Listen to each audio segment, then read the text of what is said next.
Can I intro? I don't know. Can you?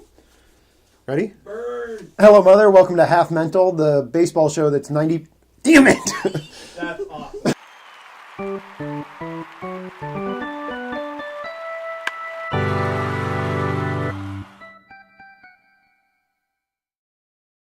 Hello, Mother. Welcome to Half Mental, the show that's 90% baseball and the other half mental. I'm Dan. And I'm Holt, and we are here to talk about the AL Central. Keeping it classy for the AL Central tonight. Celebrating the Central. Cheers. We are 6 days away from opening day. I'm going to go ahead and get it started. I've got the Royals' triumphant return to the basement of the AL Central. Okay. Do you have the Tigers? I do have the Tigers. Yeah. I knew I was kind of... There's some bad baseball teams in this division. I know. Yeah, I have the Tigers as last. I partially have the Tigers in last because I read an article that felt really insincere about how good Miguel Cabrera is feeling. And it just felt like none of it was true, and Miguel Cabrera is too old to play baseball That's now. hilarious. And, obviously they got rid of a bunch of other guys. Yeah. And he's, their lone bright spot. So I just feel like the PR department just shined him right up and put him on whatever, cut four, Yeah. Yeah. And I just didn't believe it, and I thought, if this is what they have to do right now, then it's going to be bad. Right. I feel like the Tigers are in a total, even though they were not my basement pick, they're just in a total rebuild phase. They're just Miguel Cabrera short of sending no one that you've ever heard about, right? I mean, I can't think of... Yeah, it's not good. That means we agree on number 3. Oh, no. Actually, no. Okay. You have the Royals. I have the Royals in 3, and How? I don't know. Oh, Mike Moustakas, you have it down. Yeah. That's cool. Okay. I don't know. They probably don't deserve third, but the White Sox don't really have a lot on the major league roster right now. I think you're going to see the White Sox go super young this year. Yeah. I'm excited. I sort of hope Michael Kopech Right. actually pitches. Yep. I don't know if Robert makes it up this year, but I agree. I think they're going to go super young, and it's going to be exciting at least. Right. I kind of hope to see... You have them being more successful than I do, though. I kind of hope to see Moncado. Yeah. I hope Yeah. he just becomes the next Yasiel Puig. Yeah. So, yeah, I don't know. I also Do you think the White Sox hopes he becomes the next Yasiel Puig? God, I don't know. I mean, I love Puig. No, I know. love Puig, I do too, but with the way... But, I Puig don't know is that I'm viewed, saying that's... I don't know. They want more. They want more out of him than that. I would like to think that Major League Baseball hopes he becomes the next Yasiel Puig. I think baseball could use some more Yasiel Puigs. That's a conversation I agree with you, but we've had. White Sox should go super young. Quick shout out to longtime watcher, listener, Edward D. Yeah, Ed from Tulsa, Ed big from- White Sox fan. Tulsa, Oklahoma, go figure. Yeah. 2, I'm sure we agree on. Yes. Is the Twins. They surprised everyone last year, and they don't look like they're going anywhere. They've got a pretty young core. Yeah. But man, Byron Buxton, their center fielder. So we've talked before about StatCast, the new tracking measurement, and StatCast is so good for Byron Buxton because it makes it you can really quantify what you're seeing in his speed and defense. Right. And he's turned into a very good hitter as well. But yeah, he's really special. Yeah, he's the fastest player in Major League Baseball, right? Right. Pretty sure. Yep.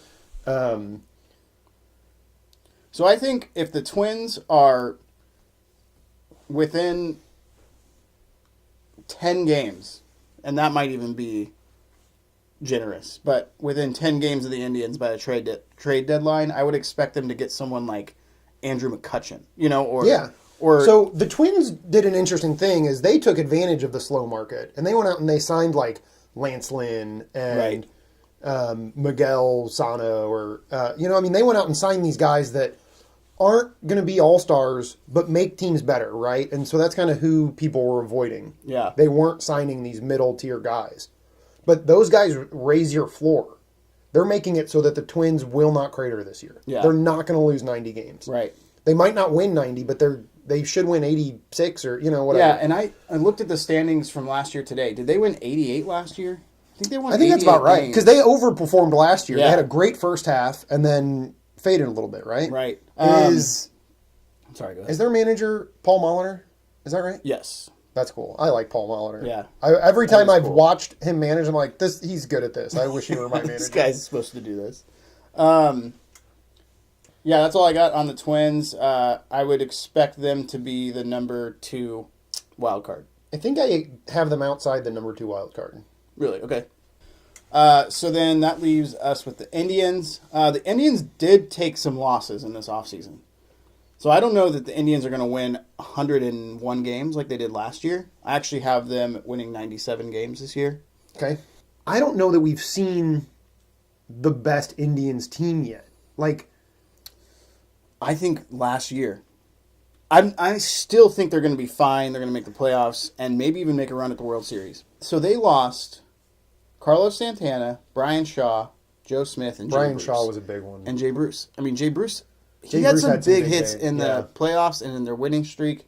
I mean, those are 4 not irreplaceable players, Yeah. but 4 guys that are going to leave a bit of an impact, I think. They're Yeah. going to have to figure out how to replace him. Yeah, you're right. I guess I just, I love the players they have, I guess. I know. Like, I kind of feel like...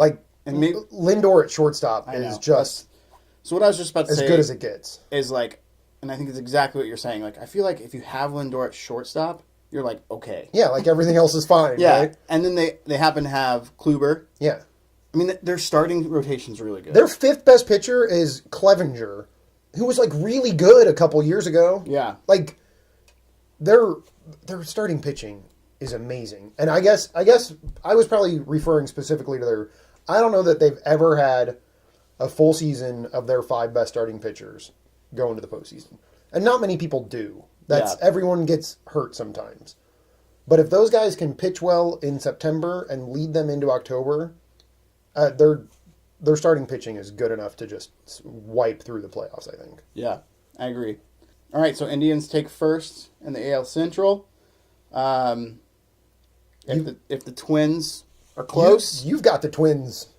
You feel good about the Twins. I feel good about the Twins. If the Twins are close in July, look for them to get a big name. Not only just a big name, but a guy that's been there, done that. Maybe McCutchen. Yeah. McCutchen would be a good one. I mean, yeah. So I mean, it's just when I'm looking at this stuff for the purpose of this show, I like to think about the fans of these teams, and I would feel pretty good as a Twins fan, right? I would feel great. Their core is they had a good off season. Yeah. They're obviously trying to win baseball games. Yeah. Which not every team is right now. They've got a fairly new ballpark. Yeah.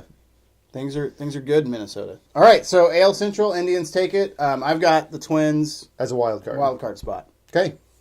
Cheers. Cheers. We'll see you for the AL West tomorrow. Tomorrow. The quest to opening day.